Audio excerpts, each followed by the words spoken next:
House. Reports say it was his son Beau's dying wish. Will Biden take on Clinton? Church bombings. Blasts rocked two houses of worship in one American city. The explosions 30 minutes apart. The police came up and they said, okay, we need everyone to leave out the doors. Now, the FBI is investigating. And bikers beware. Hit and run accidents on the rise. The cyclist hit by an SUV, his GoPro catching it all. Could cameras curb these collisions? From ABC News World Headquarters, this is ABC World News Tonight.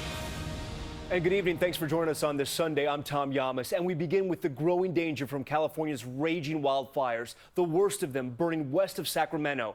The fast-moving Rocky Fire, take a look at it, nearly doubling in size overnight. More than 12,000 people evacuated, 24 homes gone. The fire only 5% contained. But the threat not just in California. Take a look at this. Major fires are burning in 9 states tonight. ABC's Clayton Sandell starting us off tonight. Good evening, Tom. You can see the flames flaring up here. Firefighters actually set that fire. They're trying to burn through all of this dry, unburned fuel. The goal is to try and hold the line at this highway here, trying to stop a monster fire that has doubled its size in the last 24 hours. Firefighters are working day and night in close hand-to-hand combat against the Rocky Fire raging north of Sacramento. 2,000 firefighters are trying to stop it. It's already chewed through nearly 50,000 acres, destroying at least 24 homes, threatening thousands more. Today, the U.S. military called up 2 more C-130 firefighting planes from Colorado, sending them to California, where they'll join large DC-10 tankers. Right there is a DC-10. He's coming in. He's going to drop fire retardant. This plane can carry 12,000 gallons of fire retardant at once. There it goes.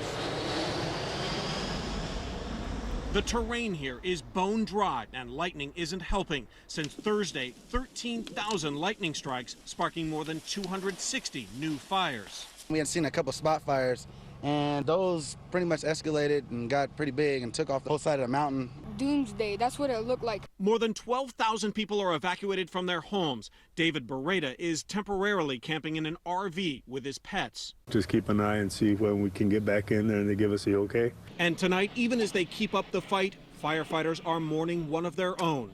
Forest Service firefighter David Rule, 38 years old, lost his life in Northern California as he surveyed the fire zone. And Tom, the firefighters we talked to along this road, they've been at this for 30 hours straight. They are hoping to get a break from the weather in the next couple of days. Tom? They definitely need it. Okay, Clayton, thank you so much. ABC senior meteorologist Rob Marciano is here now. Now, Rob, will this week's weather help or hurt firefighters? It's going to help them. Not a big rain coming, Tom, but we're looking at a big change in the weather pattern itself. The big blue H that has that hot, dry ridge is sliding to the east, so we'll get some cooling Pacific air in here, and that certainly will help in the days coming forward. And you're also following some breaking news out of the Midwest? Very sad tonight. One confirmed fatality of a severe storm that rolled through Chicago earlier. 15 people also injured. This was an isolated storm. We've got another cluster of storms that rolled through northern Michigan. Look at this video out of near Mackinac, the suspension bridge there. A camper rolled over. We had 60-plus mile-an-hour winds there. That entire complex is sliding off to the south. So here is the threat tonight. The storms rolling through the severe thunderstorm watch will slide down to the south and east, and it will encompass much of Michigan tonight and then slide it off to the east as we go through tomorrow. Chicago might see some storms fire up again and then into the northeast as we go through tomorrow, Tom. All right, Rob, thank you. We'll stay on top of that breaking news. All right, now we want to go to the southwest, where explosions rocked 2 churches during Sunday services. One church just 3 miles from the other, the blast just 30 minutes apart. ABC's Kana Whitworth has the details. Tonight, the FBI investigating 2 terrifying explosions at churches in New Mexico. It sounded like something had fallen off and shattered the glass in the back. 8 a.m., an explosion in a mailbox outside Calvary Baptist Church. Parishioners left with their ears ringing. 30 minutes later, 8:30 a.m., just as worshipers were receiving communion, another explosion, shattering the glass front doors at Holy Cross Church in Las Cruces. That bomb exploding in a trash can near the entrance. Police arrived, escorting everyone out. I didn't even see the police walk up to the altar, and then all of a sudden I hear, okay, we need everyone out of the church. And I was like, what happened? Yeah. What did we miss while we were... That's what's happening. Instead of Sunday school, she spent her morning making this sign, letting everyone know services were canceled. Nobody was injured, but after the deadly attack in South Carolina in June, many here left wondering where they can truly be safe. Kana Whitworth, ABC News, Los Angeles.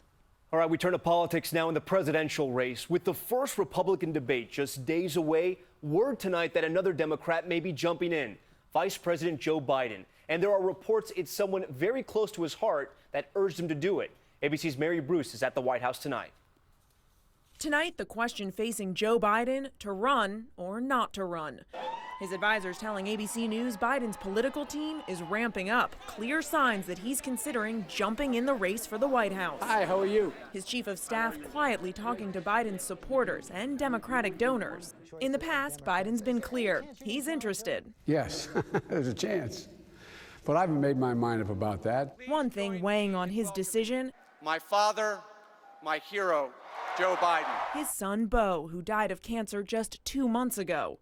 The New York Times reporting that on his deathbed, Beau had a mission. He tried to make his father promise to run. Biden's a tested campaigner. So give me a break. This would be his third run at the White House, but from his touchy-feely side to his blunt straight talk. Biden is also a master of the faux pas. A Biden run could complicate things for President Obama, forcing him to choose between his number 2 and his former Secretary of State. So far, the president isn't taking sides. Not only have I run my last election, but I am not in the business of prognosticating future elections. Now, no decision has been made yet. Biden says he plans to make up his mind by the end of the summer. Tom?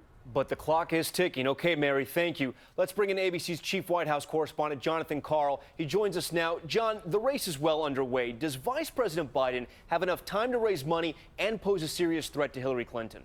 Well, Tom, he would start way behind on fundraising, on organization, on popular support, but he would instantly give Hillary Clinton a formidable challenger. And if she were to stumble, continue to show some real signs of weakness, he could give her a run for the money for this nomination. We would have a real race on the Democratic side.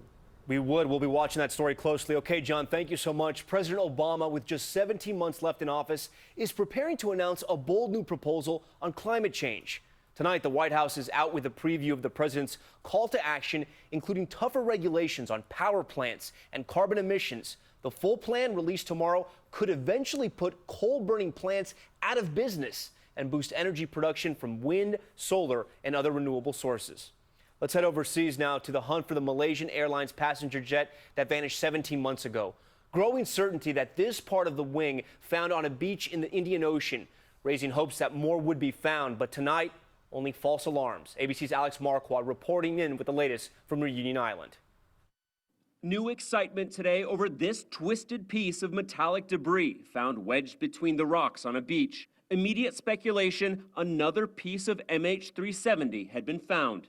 But officials soon poured cold water on the discovery, saying it was just part of a ladder, not the doomed Boeing 777. This is the beach where that object was found. It was quickly reported to police, who came and picked it up. That out there is a vast ocean, but this is also a big island, and as you can see from everything that is strewn across this beach, there are new objects that are washed ashore every day. We're going to have to be very careful, because now that we've found one piece, I think that there's going to be a lot of junk floating around the Indian Ocean that's going to look like it's a piece of a 777. The false alarm just days after a 6-foot part of a 777 wing was found here on Reunion Island. Transported to southern France for analysis at a military lab. We are not aware of any other instance where this sort of component has been lost from a 777 aircraft. And every square inch could offer revelations. The way the metal tore on impact, even the barnacles, which could give a better idea of where the plane went down. Every piece of the airplane that we can find will hopefully give us some clues, but it's only going to tell us what happened when that airplane hit the water. Why the plane went down and what happened before it hit the water, Tom, may only be answered if the black boxes are ever found. In the meantime, the analysis of that piece of wing is due to begin in France on Wednesday. Tom? Alex Marquardt for us tonight. Alex, thank you. Next, after the killing of that protected lion in Africa, a spectacle here in New York. Images of endangered species projected on the side of the Empire State Building to raise awareness. 33 stories high. Take a look at that. 160 images in all, including Cecil, that slain lion. ABC's Philip Mena with an update on hunters and their endangered prey. Here's ABC's Philip Mena.